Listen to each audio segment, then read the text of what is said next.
This is the second quarter of the Wilmington Southern Columbia game. Sorry guys, I was having problems I tried to do it all the time, but I had problems at first. But Wilmington did score great out of the gate. What's up? What's up, Nancy? How are you? Are able to cash in. So it's an important score there for Wilmington. And as much as they weren't going to come into this game and be intimidated by Southern Columbia, you also have to realize that if you fall behind this Tigers team by 3 scores, you're in a lot of trouble. So just that belief has to be right back in the Greyhounds at this point, realizing, hey, we're not out of this game, and we're moving the ball very effectively. They have to be pleased right now with what they're getting offensively on the ground. We figured that this game would be one. So this is the first game of the day, 4th game of the weekend. This is a Class 2A championship game. Class 1, grade and 5 played yesterday. And then today's 2 is this game. 4 is at 3:30. And then 8 o'clock is the Class 6A. That's the St. Joe's Prep game.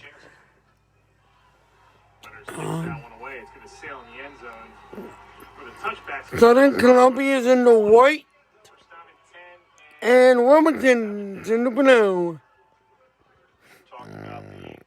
Excuse me. Southern Columbia, 1994 was their first state championship game, and where they were able to win, beat Western Beaver. Took until the 2000s when they won 5 straight from 2002 to 2006, and then it was another break until 2015, where now they've won 4 out of the last 5.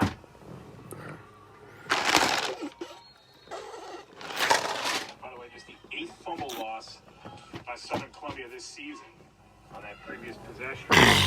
Pretty efficient with the ball. We're going to get nailed here for a 5-yard penalty. They coughed up a couple, though, in the last game. So that's something that... This is fun. Like... I have not, like... I don't really watch high school football until about 2 years ago. When I was in high school, I really didn't...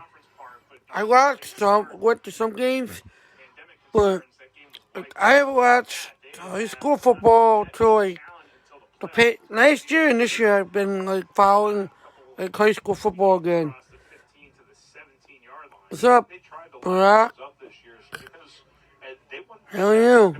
Understands the importance of being battle tested coming into a playoff run, but just things didn't line up, and that's this year in a nutshell. You have to be able to be very able to be adaptable to the situation that comes upon you. Both these teams did a great job this year in the off season with Zoom meetings and really their own personal off season conditioning.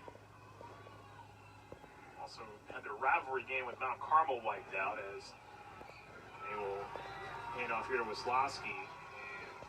What's up, Jeff? To the 24-yard line. That's a 6-yard game that time. The person name is Brock, I think. This now becomes a huge down the distance for Wilmington because you got to stop on first down. You gave up some yards on second down, but this is a time where would go to the air. This Tigers Southern Columbia were up 14-0 at the end of the first half, at the end of the first quarter. And then Wilmington scored start the third quarter. I didn't get that because I was having problems get back on here, but that's what happened. And then that's it, basically. That's a defensive end at 271 pounds dropping into coverage that time. Basically, that's how it's been going. The flat before the safety was now it's 14-7, so I mean, he's playing with a lot more confidence right now. Yeah, 14-7. Where it needed to be before Susan was able to get over there, and nice catch with the hands by Garcia, snatching and pulling it close to the body. First down and 10 from the 35 now. As Clement under center will pitch it. Far side, it's Wisłowski. Nice cut back by Wisłowski. Found more space, gets out of 2 tackles, and then is cleaned up as he gets. And both teams are undefeated. Greyhounds territory by Morgan Whitting. What's up, Ryan? How are you? About this group is all 3 of the starting running backs are underclassmen. You've got Wisłowski, who's just a sophomore, and you see there a little bit of his ability to power through tackles. 2 different broken tackles, and that play able to rumble for another first down. First and 10 for the Tigers. Trying to answer that Wilmington score and make amends for the fumble here. Garcia, another carry. Garcia. I'll do every game today, so A yard out of that. That'll bring up second down. Skylar Scholler, the middle backer. yeah, I'll be doing every game today, off He comes there and full game. fill the hole. And that's because the So defensive linemen in you the guys can come back and watch up front, they were the second half with me if you guys want. that offensive line. That gives It's time like, for I linebackers think, to be unblocked, 15-minute halftime, to get to.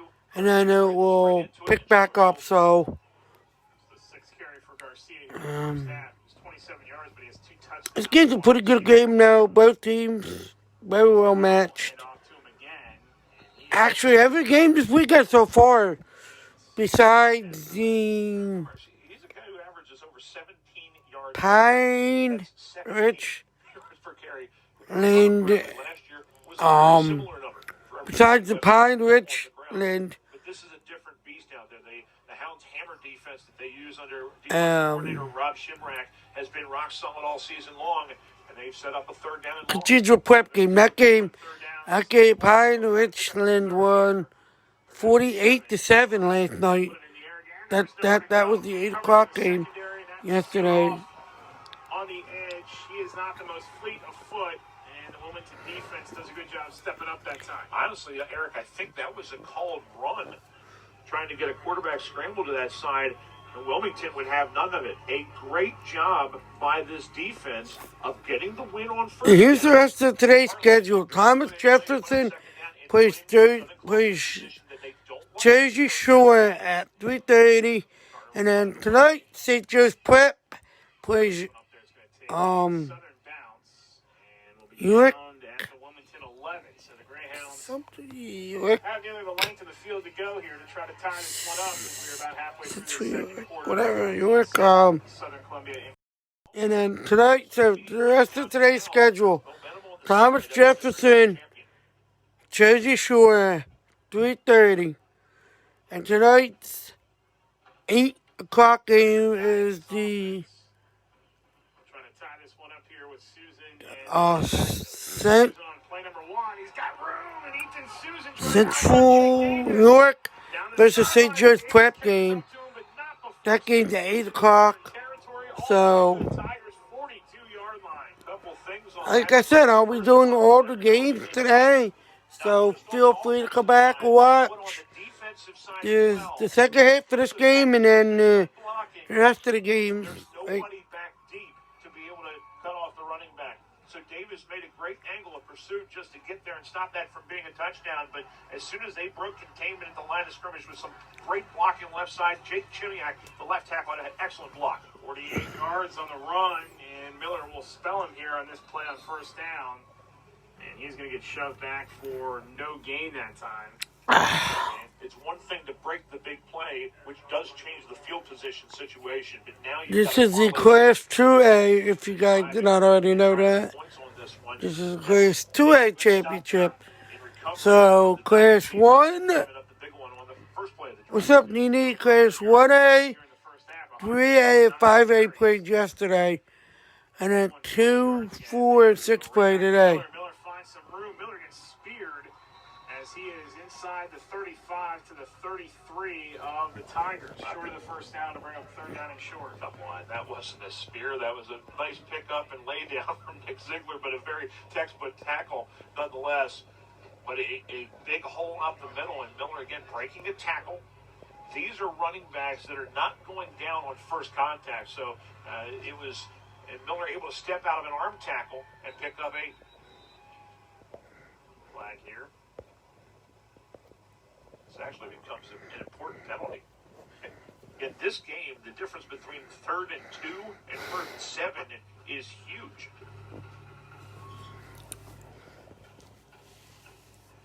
Or it's going to be a first down.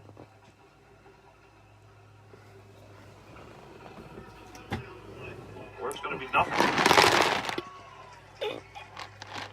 Not quite sure what we're throwing the flag for in that situation.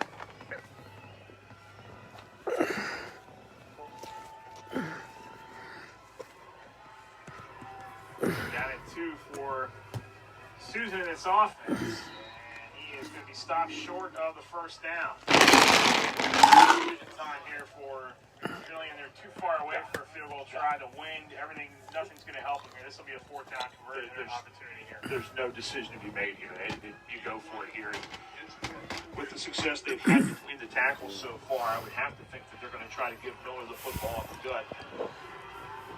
4th and 1 Down at 1 from the 32. for Wilmington. Bender under center. Will pitch to Susan, and the Southern defense, there's enough room there for Susan to get through there to the 30-yard line. They knows the ball beyond the 30, so that should be enough. First contact was made 2 yards shy of that. Credit Ethan Susan for being an effective runner. Smart play, able to squeeze off of that first contact to the inside and dive forward, knowing where he needed to get for the first down. That's a veteran running back. It's a reason that he has over 3,000 career yards. It's because he gets the ball in all sorts of positions. Pitch to Susan, and good job over on the far side by Ziegler. Cut him down right near the line of scrimmage. That'll bring up 2nd down. He played that one like a linebacker. That's a 5'8", 160-pound corner getting out to the outside, being physical on the outside, getting to the spot where the running back does, being able to take him down right at the legs. Excellent tackle that time from Ziegler. So each game gets 12. It's like a 2-hour break between each. There's 2-hour break between each game. Keep here with Bender, and good job by the Southern defense again. So after that first run by Bender, they have not been fooled by him on the next 2. I don't know why, but I guess so. I guess they do it that way. So if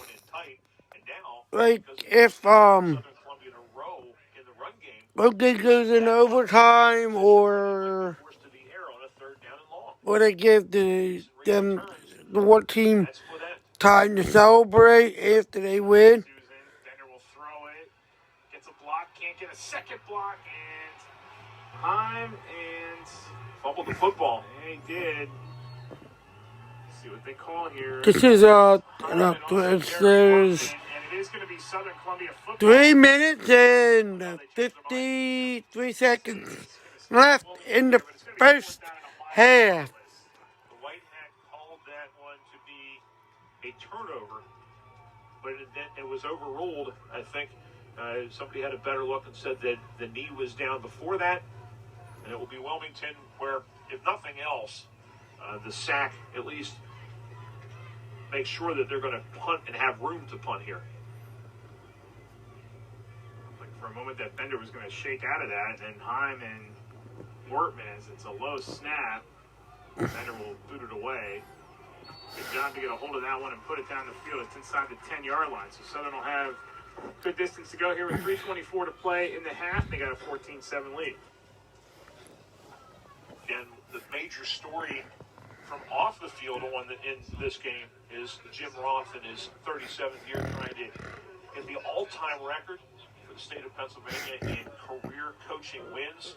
He's done it all here at Southern Columbia. And Southern Columbia is the coach.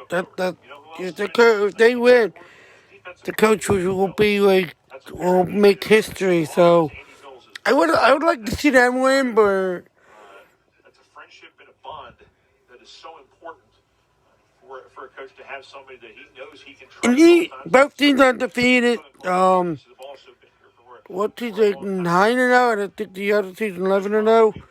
So this is a very good game. Both teams are very well matched. players who fought into the system over the years. But a guy who Nicole. just wears a lot of hats and has really made a program here that has thrived. Give us up at Hershey Park Stadium. And I heard there's about the athletic director at Southern Columbia, too. He retired from teaching, I believe, 10 years ago, close to 10 years ago now. And he got the cushy job as the athletic director. Oh, until this year. I'm going to tell you right now, any athletic director this year, great respect for what they've had to deal with during this year. yeah, I agree with the announcer. And I know two athletic directors personally. I know St. Joe's Prep's athletic director and William Tennant's athletic director. And they both, I give them both credit for, especially this year. The announcer said the the athletic directors, their job is like extra hard this year because of the virus. But it's. Garcia once more. We got a flag. And my buddy at St. Joe's Prep, this is his first season as the athletic director at St. Joe's Prep. So he'll be at the game late tonight. He'll be at tonight's 8 o'clock game. Because St. Joe's Prep is playing Central York. That's a late call for a chop block. Yeah, that flag came in after the play, almost after the play was over. So that's interesting that they called that when they did. The chop block is usually not one of those fouls that you call after somebody gets tackled. It's a big penalty and an opportunity now. I think you have to look at it right now for Wilmington as an opportunity to get a stop. I'm happy that to tell me who's watching now. This is my Facebook. Garcia down the Oh, he could go all the way. Touchdown, Southern Columbia. touchdown reception at 65 and a touchdown run at 91. That'll Wow. put 100 and put Southern back up by 13. You see on the replay, it looks like there's nothing there initially. That guy, he did. What Gavin Garcia does is once he breaks, Yeah, that's the same guy. That's right. He did a can break away, and everyone in tight got a touchdown like that earlier, but I think it was open lane down the right sideline to Gavin Garcia for his third touchdown of the game. oh, he has all three of that touchdown as well. Point after, and he will lob that one over the crossbar, and it is good. So Now, if I was Wilmington's coach, doesn't need much time for this. I would say tell my team to wait. I would double team that kid, that one kid on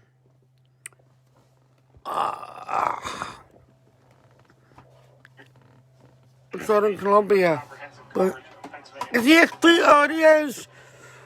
his team has 3 touchdowns and he has all 3 of them. 93 yards, 54 seconds off the clock. 2.5 minutes left in the first half. Take a look right now. They run for 191 yards, received for 76 yards, 267 yards of offense here in the first half. Maybe a little deceptive because of that last play. You look at what they've done. You've got 2 big plays in the game for touchdowns. And other than that,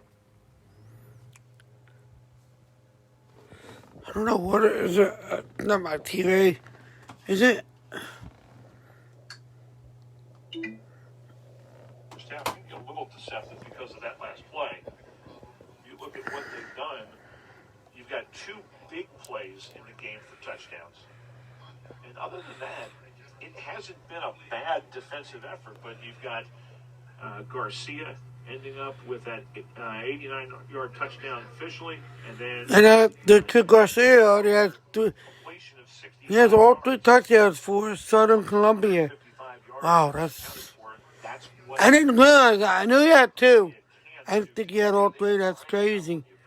They have big play capability. They're showing it here. Wonder what year he is. Wilmington's going to have 3 timeouts. Could use a big return here. I bet you, So it's right by some Division I schools are probably looking at that kid. by Yoder back inside the 20. Yoder! I had to feel it. It's a live ball. Yoder, Yoder, Yoder! They didn't adjust to the fact that you have a team kicking into the wind. They were still at their usual depth and distance and didn't recognize What's up, John? the shorter kick. And as soon as that ball went up in the air, Reed realized he's nowhere close to it. So as a result, almost a turnover, but poor field position to try to start this drive. And time down and distance for this Wilmington team could be a proud factor here. Even they have 3 timeouts. Bender going to keep on first down and just go right up the middle. He's across the 20 to the 23. And that's a purpose play. That's one to try to get the defensive tackle for Southern Columbia to be a little bit more honest. They've gotten away from the middle, right on the middle. Yeah, I know, That's an effort. what are the rules is once somebody gets up to 35 to try to go right points, I think guard the tackle hole to try or to if they're up by 35 points, I don't know. Then then it's the run clock. Other time stop the clock is for Pitch this time. injuries, turnovers, touchdowns, and of course timeout. tried to go But also, but good penetration from the outside of the left side of the Southern Columbia defense. at first downs, I That think play too. I back don't. to the inside where there's a little bit more help. A timeout Southern Columbia, because they know there's a little bit of time on this clock that they might be able to do something with it if they can get the football back. Double-edged sword here also, because if you allow a big play to the Wilmington offense, then that could draw them a little bit closer towards halftime. Right now, you've got a Southern team that feels like this is a moment where they might be able to pull away if they can get a stop here. I don't think there is. Who called timeout? Southern Columbia. Worrying about a Wilmington drive because of the lack of a passing game that we've seen. That is Wilmington in the blue and yellow, and this is Southern Columbia right there, or white and gold. Later today, we got the 4A championship game at 3:30. Thomas Jefferson and Jersey Shore, and then it's at 8 o'clock tonight. It's a 6A game. Do you think that Jersey Shore Thomas Jefferson game will be a slightly different game as far as what these two teams are going to do on the field offensively? We'll see. Those are two teams that like to put the ball up a little bit more. Flag here with 1:40 to go in the half. Timeout going to be called by Brandon Phelan and Wilmington again. So they burn their first with 1:40 to go here. The other thing that drives me nuts is the call timeouts like crazy now. Like, I mean, Southern Columbia called timeout and they don't even do it. I don't think that they had to, but they did. No, because all 21-7. So I don't think they need to call timeout, but they did. Both of those things, anyways, you need this play to work because They just want to kill time, you know. Southern to get away from you. Get the ball to start the second half. So that is an opportunity, and they are going to put a little bit more time back on the clock, just 1 second. That's what they're showing up to the box. It's crazy. We talk about how great this Southern Columbia team has been over the years. Talk about district dominance. 28 District 4 titles in 30 years. That's 2 years that they were unable to win a district title. Let's go. Some lean years towards the end of the 2000s. 333. Rebuild project. Jim Ross knew what he had in the youth program. I don't know what this happened. I'd have had to put more time on. Families, it's been legacies, brothers of older players You that see have the won same titles. names every year. Bender's going to be under center here on 3rd down and 3 from the 26. And he will keep this time, get right through the middle, and get the first down for Wilmington. Good run by Bender. And his runs up the middle the last couple times as effective as he's across the 30 to the 35, 36-yard line. They're attacking right up the gut, where sometimes there's one defensive tackle on the center and they pick a hole. This time he sends Susan up the middle to lead and follows him right into that hole. Susan, a very willing blocker. Doesn't get a lot of credit for that because of how great he is as a runner, but he does throw a very mean block.